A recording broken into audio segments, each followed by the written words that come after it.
The day I found out my wife was cheating on our 10th anniversary. I always thought I had everything figured out. My life with Jessica was exactly what I had always wanted: stable, comfortable, and predictable in the best way. We had been married for 10 years, and in those 10 years, we built something beautiful. We were that couple everyone envied, the one who finished each other's sentences, the one that people would look at and think, they've got it all together. I remember when we first met. It felt like it was meant to be. I was a junior in college, and Jessica was a senior. We were both attending a mutual friend's party, and I spotted her across the room. She was laughing with her friends, a carefree smile on her face. It was that smile that drew me in, warm, genuine, and utterly captivating. We started talking, and within minutes, it felt like we had known each other forever. That night, we stayed up talking until the sun came up. From that moment, I knew she was the one. We spent the next few years falling deeper in love, and before I knew it, we were married. Our wedding was small but perfect. We'd always said we didn't need anything extravagant to make it meaningful. Jessica and I shared similar values: simple, authentic, and, most importantly, centered on each other. Fast forward 10 years, and we were living a life that many would call enviable. I worked as a software developer at a tech company. The job was stable, and it paid well. It wasn't glamorous, but it was enough to provide a comfortable life for the two of us. Jessica had built a successful career in interior design, and I always admired her passion for her work. She was driven, creative, and constantly on the go. Our home reflected her personality: warm, welcoming, and full of life. Our weekends were spent exploring new restaurants, taking walks through the park, or catching up with friends. We had our routines, but they were routines we enjoyed. Even in the mundane, there was a sense of contentment. I never once questioned what we had, never once thought anything could disrupt the calm perfection of our lives. I didn't realize it at the time, but something had started to change. It was subtle at first, almost imperceptible. Jessica's usual warmth, the affection that defined our relationship, seemed to be fading.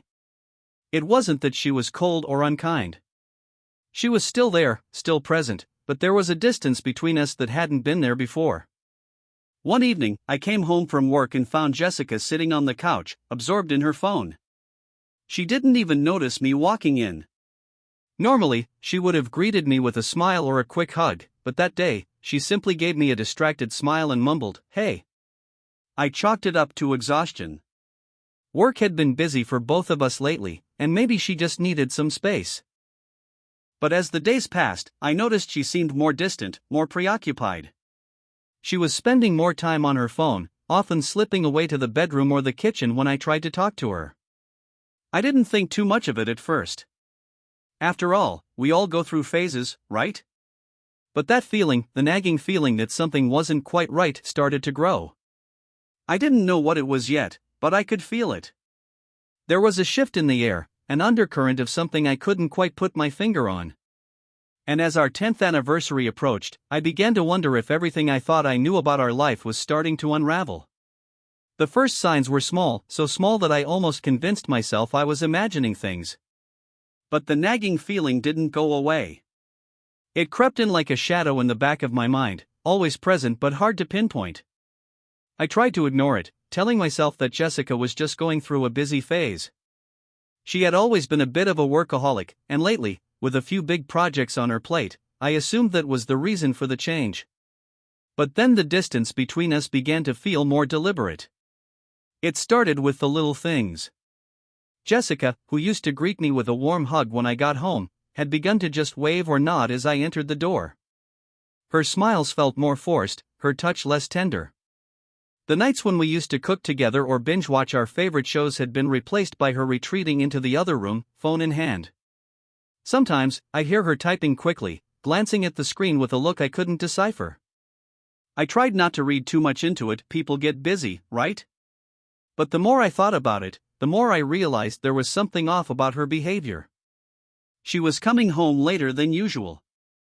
A few times, she had canceled dinner plans, citing work events or the need to get ahead on a project. At first, I didn't mind much. I knew how passionate she was about her career. But it became a pattern. I tried to talk to her about it, but whenever I brought it up, she would dismiss it quickly, saying something like, "I'm just swamped, Will. Don't take it personally." I told myself I was being paranoid. After all, Jessica was always the one who pushed us to work hard, to pursue our dreams. Her commitment to her career had always been something I admired. Still, there was something in the way she spoke, something in the tone of her voice, that didn't sit right. I knew that look she gave me, the one that said, "I'm not telling you everything." One evening, after another long day at work, I came home to find her sitting in the living room again, this time with her phone out.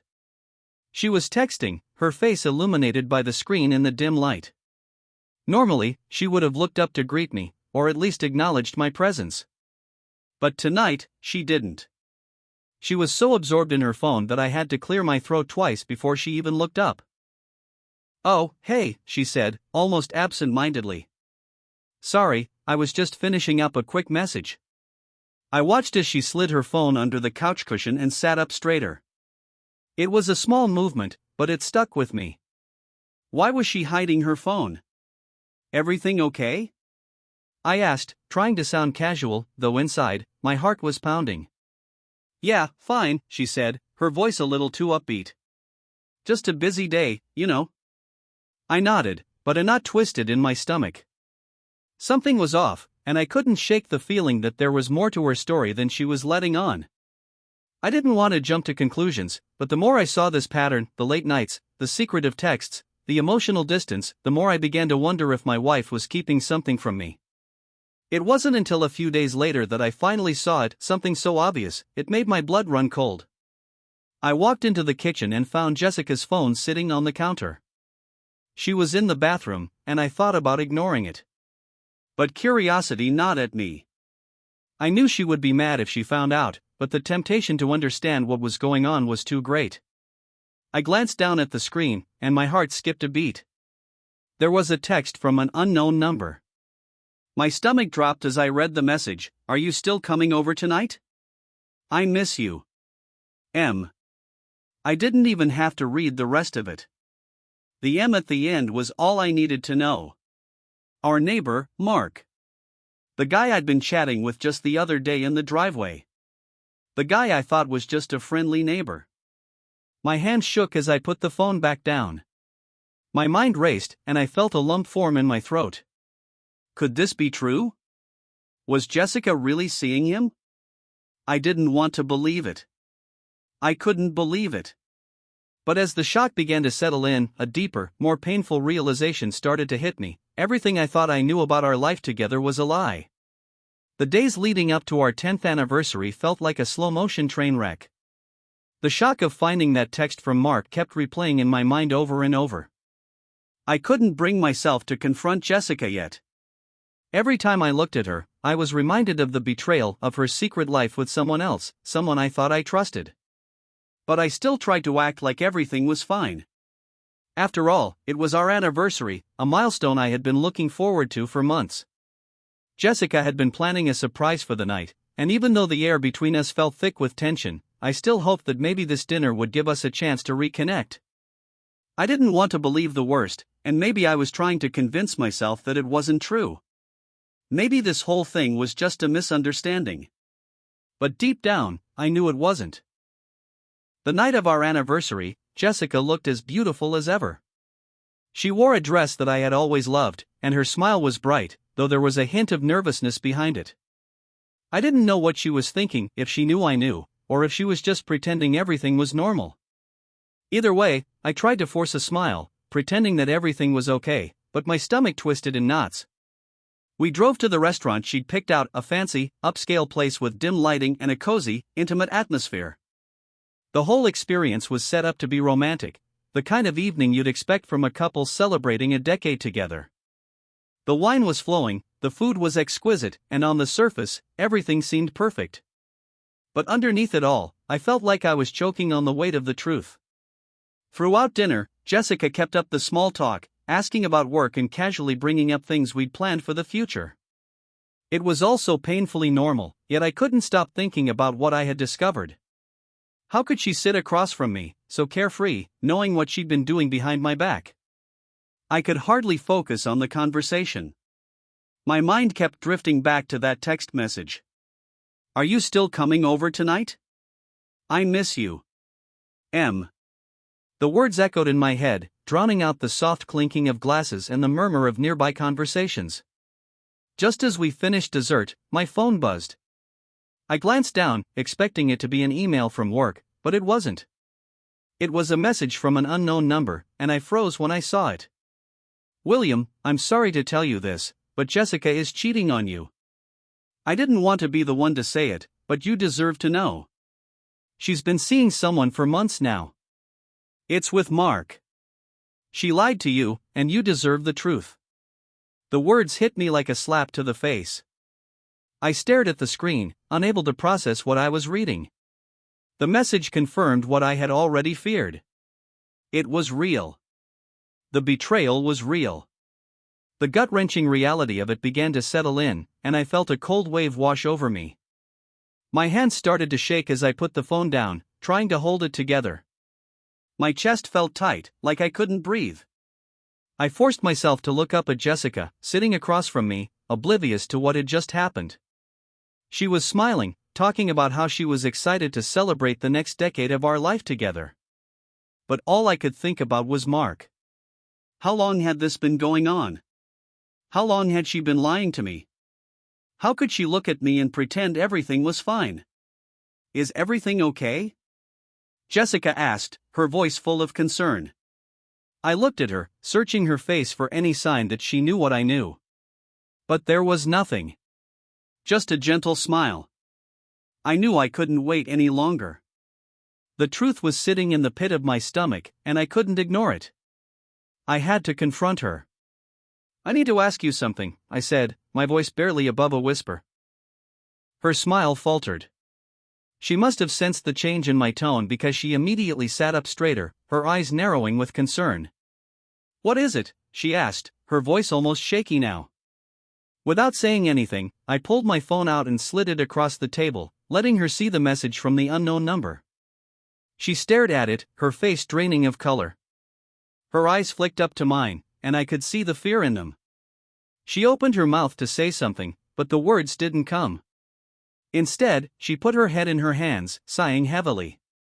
I didn't want you to find out like this, she whispered, her voice trembling. I'm so sorry, Will. I never meant for you to get hurt. Her words were like a knife, twisting deeper into my heart with every syllable. The tears stung in my eyes, but I couldn't let them fall. I was too angry, too betrayed to cry. Why, Jessica? Why him? I asked, my voice shaking with hurt and confusion. Why do this to me? To us? She was silent for a long time. Finally, she looked up at me, her face pale and blotchy from crying. It started out innocent, Will. It was just emotional at first, but then, it became more. I never meant for it to happen this way, but I couldn't stop it once it started. I wanted to scream. I wanted to shout at her for everything she had taken from me. But instead, I just sat there, stunned. The woman I thought I knew, the woman I loved, had betrayed me in the most unforgivable way possible. I stood up abruptly, unable to be in the same room with her anymore. I need to leave, I said, my voice cold, as I grabbed my coat.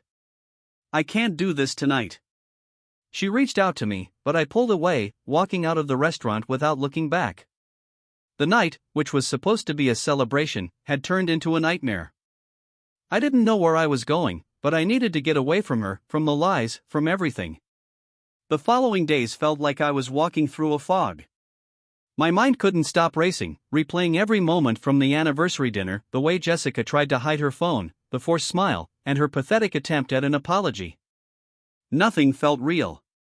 I could hardly breathe without the crushing weight of betrayal pressing down on me. I stayed at a hotel that night, unable to go home and face the reality of what had just unfolded. I couldn't sleep.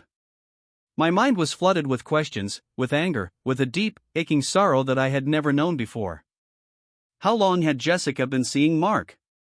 What had I missed? And most painfully of all, how could I have been so blind?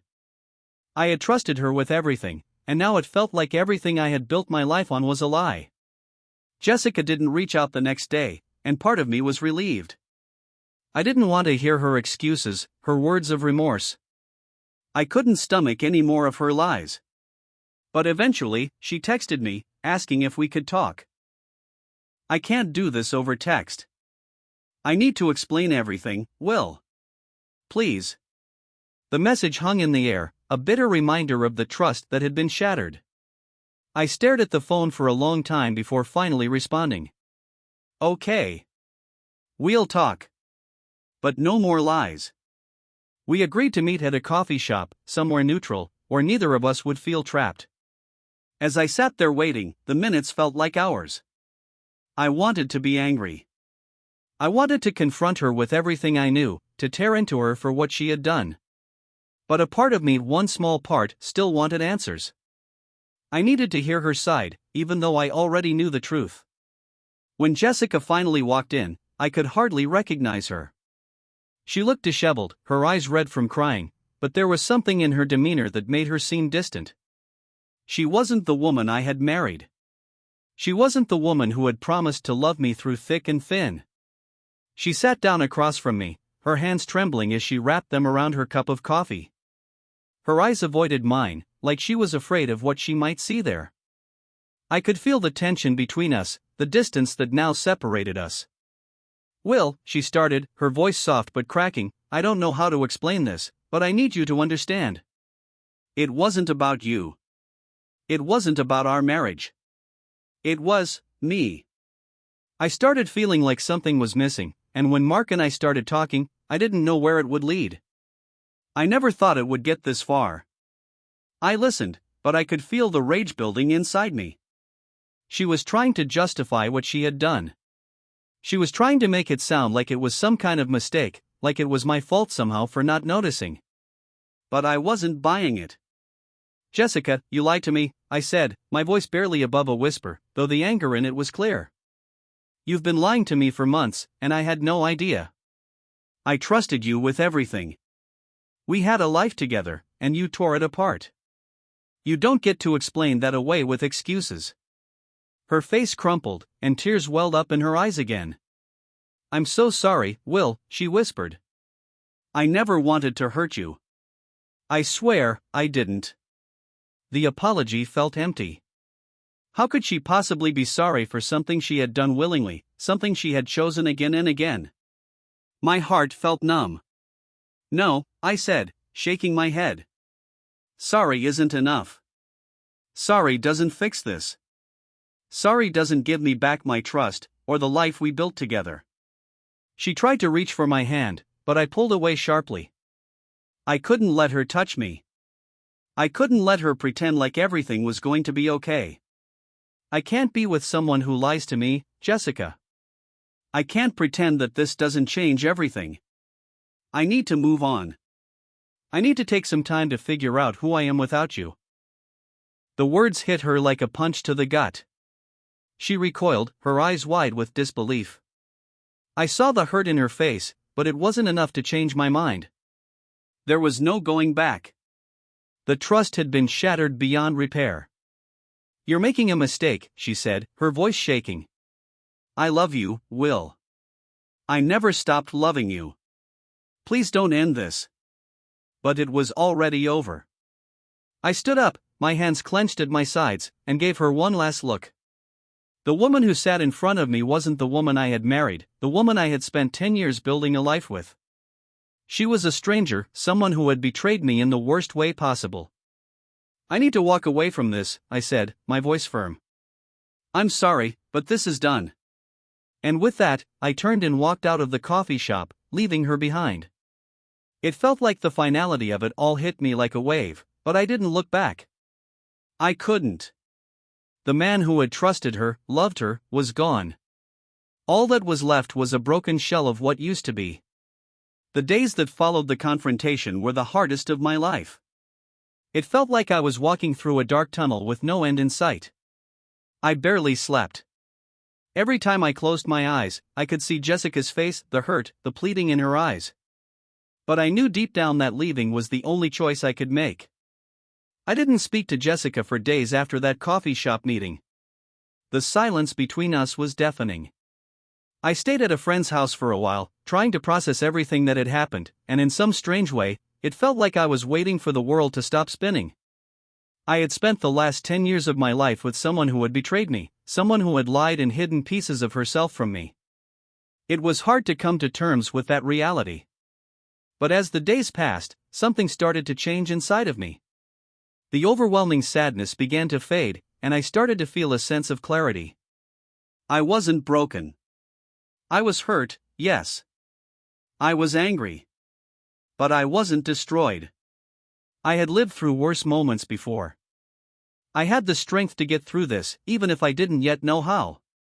I started spending more time with my friends, people who hadn't been part of my life in a while because I had always prioritized Jessica. I went to the gym again, something I had let slip in recent years, and I took walks in the park, just to clear my head. I had forgotten how good it felt to just be alone, to focus on myself for once. One evening, I went to a local bar to grab a drink, something I hadn't done in a long time. As I sat there, nursing a beer, I realized that I had spent so much of my life trying to be the perfect husband, the perfect partner, that I had lost sight of who I was as an individual. It was time to find myself again. But it wasn't easy. There were still moments when I thought about Jessica, memories of the good times we had shared, the love we had once built. Those memories, though painful now, were a part of me. They shaped who I had been, but they didn't define who I was becoming. I realized that in order to truly heal, I had to let go of the past, and that meant accepting that the woman I loved no longer existed in the way I remembered her. One night, a few weeks later, I received a text from Jessica. She apologized again, this time without any justification. She simply said, "I'm so sorry for everything. I hope you find happiness again." It wasn't a plea to get back together, just an acknowledgement of her mistakes. I didn't respond right away. I didn't need to. But eventually, I sent her a short message, "Thank you for the apology. I'm moving forward now. I hope you do too." It wasn't about vengeance or holding on to bitterness. It wasn't about trying to get her to see how much she had hurt me. It was about my own journey, letting go of the past so I could build a future that was entirely mine. The pain of betrayal had cut deep, but it didn't define me. I was stronger now. I knew who I was.